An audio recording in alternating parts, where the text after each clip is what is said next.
Hello, আসসালামু আলাইকুম। ওয়ালাইকুম আসসালাম। জি স্যার, আপনি তো হচ্ছে আমাদের প্রোডাক্টটা কোথা থেকে আসছেন একটু আগে বলেন প্লিজ স্যার। আমি এসছি মূলত হচ্ছে টেকনাফ থেকে। যাই হোক আমি টেকনাফে অর্ডার দিয়েছিলাম। সেহেতু আমার টেকনাফে এটা পেতে কোনো সমস্যা হয়নি। খুব তাড়াতাড়ি সার্ভিসটা পেয়ে গেছি। আর ঢাকার কাজে আসার কারণে আমি মনে করলাম যে যেহেতু আমার হচ্ছে সাইজটা চেঞ্জ হয়ে গেছিল আপনাদের যেহেতু অনেক কাজ করছেন এইজন্য। এখন সাইজটা মাঝে, মাঝে ভুল হয়ে যায়।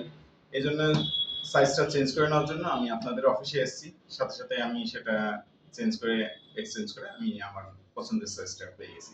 আচ্ছা, থ্যাংক ইউ স্যার। তাহলে তো আপনি এটুকু বলতে পারেন যে অনলাইনে আমাদের যে নেস্টেক্স তো বিশ্বাস করা যায় যে আমরা সাইজ বা কালার যেকোনো সমস্যা হলে আমরা তো চেঞ্জ করাই দিই, তাই না স্যার? 100%, 100%। আচ্ছা স্যার, তাহলে আপনি কি সকলকে রেকমেন্ড করবেন নেক্সটেক্সকে, তাই না? অবশ্যই নেক্সাস কে রিকমেন্ড করব এবং আমি আমার এক ফ্রেন্ডের মাধ্যমেই এখানে রিকমেন্ডেড হয়েই আমি এখানে এসেছি। আর এখানকার প্যান্টের কোয়ালিটি আসলেই অনেক ভালো এবং কাপড়ের কোয়ালিটি এবং ফিটিংস আচ্ছা, অন্যান্য যেখান থেকে পারচেজ করি না কেন। আচ্ছা থ্যাংক ইউ স্যার। আসসালামু আলাইকুম। মানে